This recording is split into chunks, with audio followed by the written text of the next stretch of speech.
Hey everyone, it's your girl Shanithia. I'm coming with you another week. We are on week 15. Week 15, trust his track record. Daily reading, Judges 11 and 14, Judges 15 and 17, Judges 18 and 21, Psalms 26 and 29, Psalms 30 and 33, Psalms 30, 34 and 37. Okay. In Psalms 30, we find David reascending thanking God for his sovereignty and reflection on the Lord's goodness towards him. He remembered a time when he didn't always do the right thing, but God was merciful. When he began to really prosper, David got a little full of himself and started doing things his own way. When he began to operate in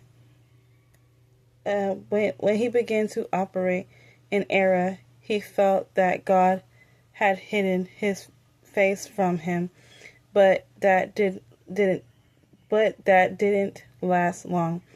David said in verse 5, For his anger is but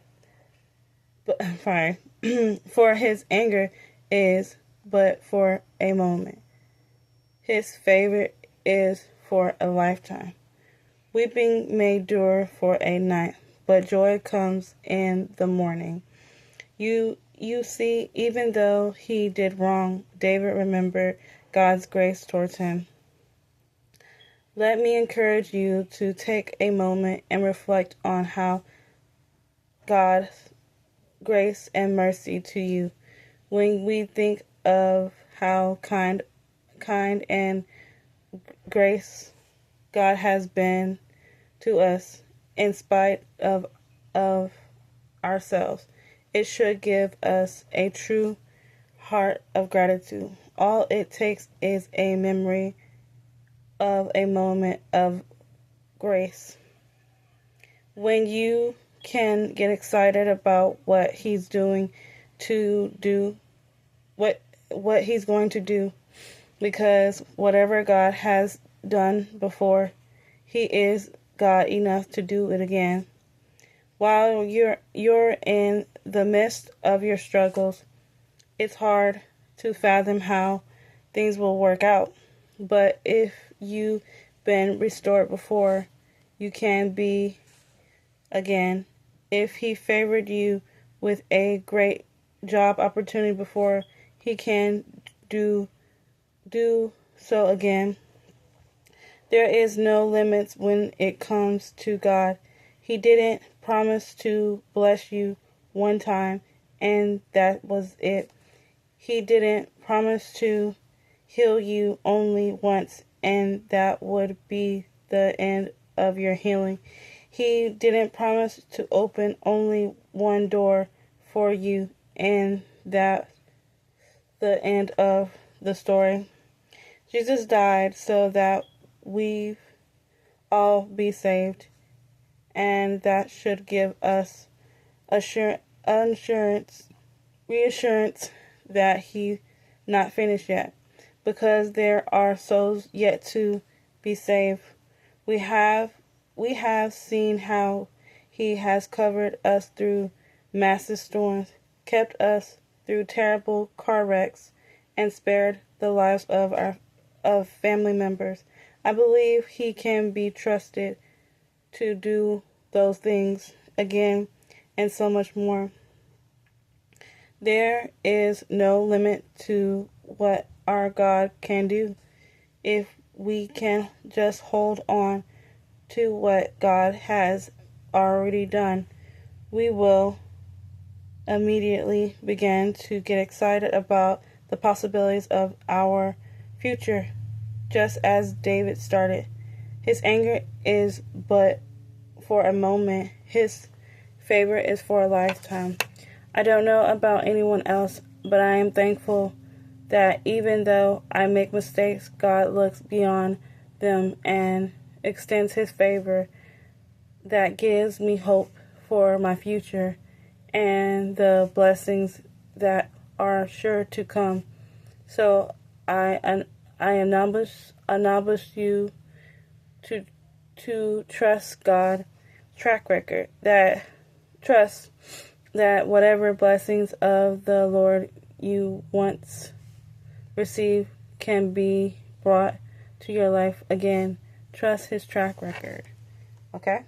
So that's trusting his track record. Now the questions.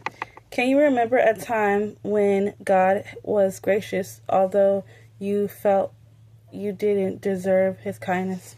Plenty of times. I would say God has done that plenty of times for me. His kindness, his gracious, his mercy, when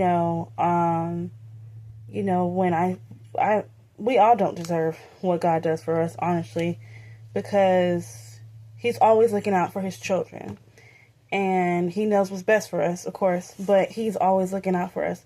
When we thinking, okay, especially when we're always thinking about something that we have to do, and we're like, okay, God, we're worrying about stuff, right? Like, for example, you worry about, I'll say, going to the grocery store just to get a few things or whatever, not knowing that you never know, you might not have like that because we always been there. We might not have the money, and then somebody behind them ends up blessing you with like, I'll pay for that. That's all you need.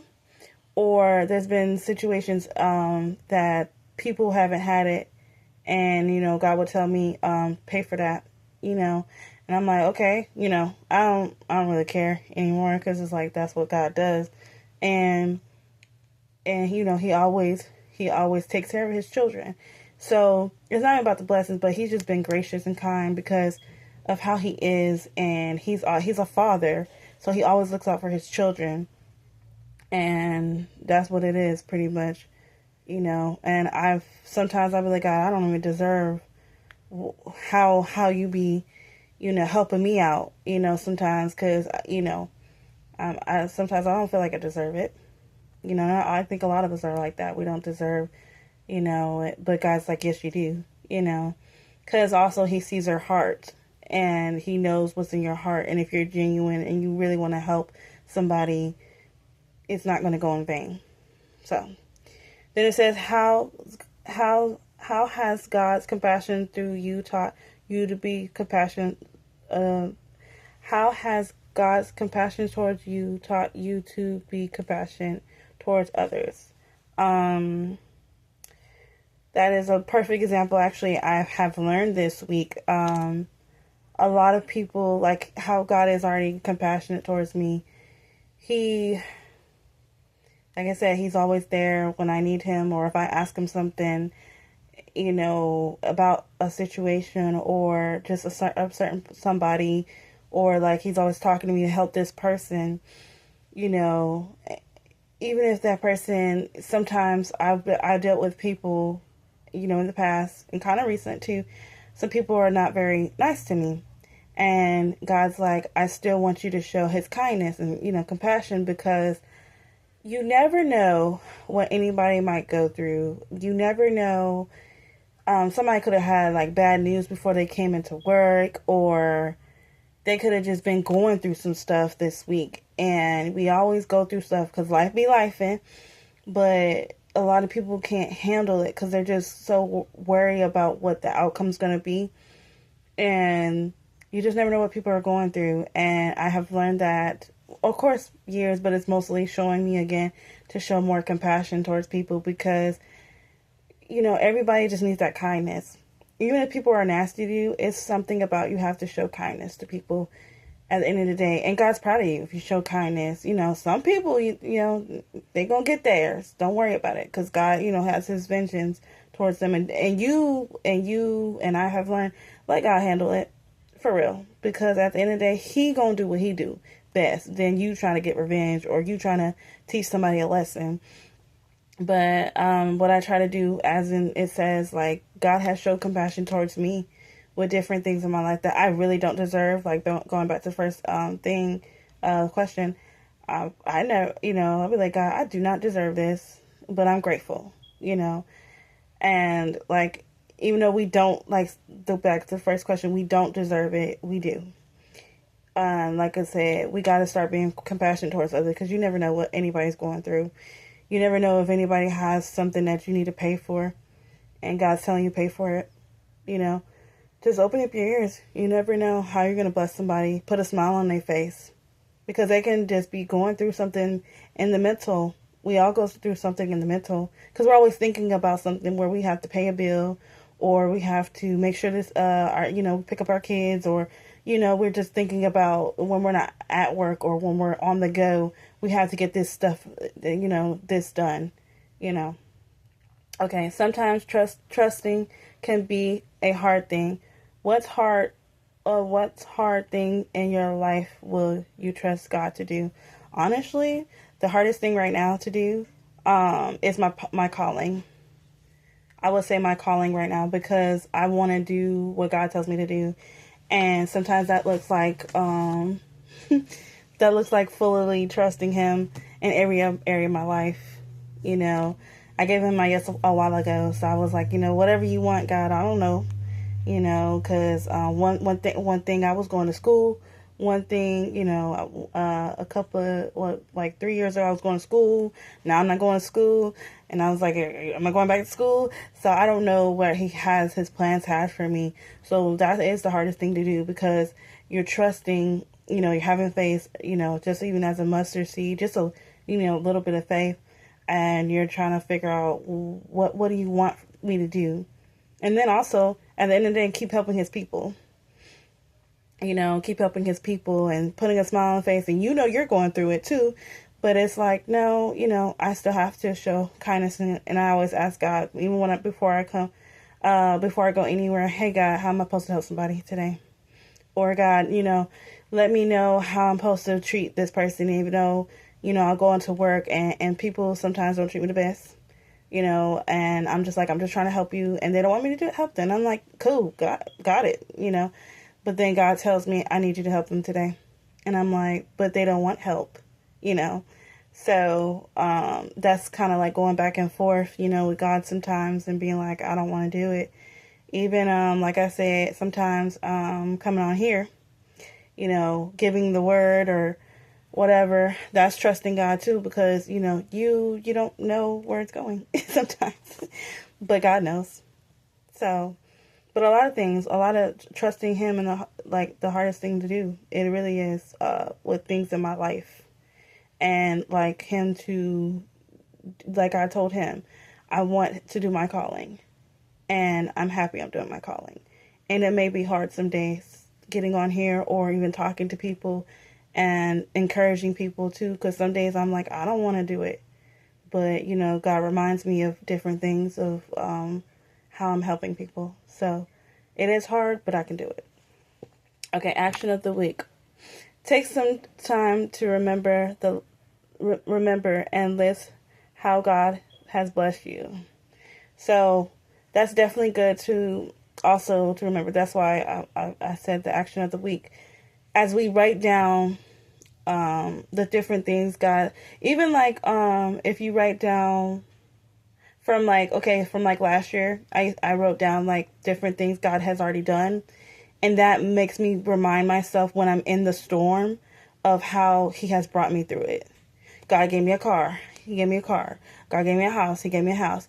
It wasn't on the time that I thought it was, but it just shows me, God gave me a job, It just shows you, okay, God, you've done this before, and you're going to do this again for me, going back to the question, I guess this is what it is. He's showing you, hey, I got you. I'm showing you kindness through all these things. So it's always good to have a list to remember, especially when you're in that rut or that in between, and you're like, God, I don't even know. And then you can look back and oh, you done it before? Okay, you done it before. And that elevates you to be more excited and ready for what's next, So that is definitely good. So I suggest you guys to do that. Just write a little list down. He gave you a job, It might not be your dream job, but it's a job so you can pay your bills, or, for Him to like I said, elevate you as in communication or as in he's preparing you for what you have to do next. So it's good to have that job right now because he's also teaching you right now where God's going to take me next. He's teaching me how to be compassionate, patient, and understanding towards people more and more every day. Even though I was before, but it's like a new open eyes of what I need to do and how to treat people, what to say, not try to say this, or that. So it's really good to, like, you might not like that job that you're at right now, but it's a blessing in disguise, or anywhere you're at, the house you're at right now, you're like, you have your roof, you have your car, just be grateful for what you got, starting next week, take some time each day to give thanks for your blessings. Like I was literally just saying, I didn't know that was going to be that, but like, be thankful and thank him for the blessings he gave you. You have food on your table, you got a warm bed, you got a car, you got transportation. Even if you have to have other people take you and stuff, be grateful for them, because all the things that God is doing in your life, it's a blessing and it's working out for your good, and also where it stood out for me. I know it says that his anger is just for a moment, but this one stood out for me.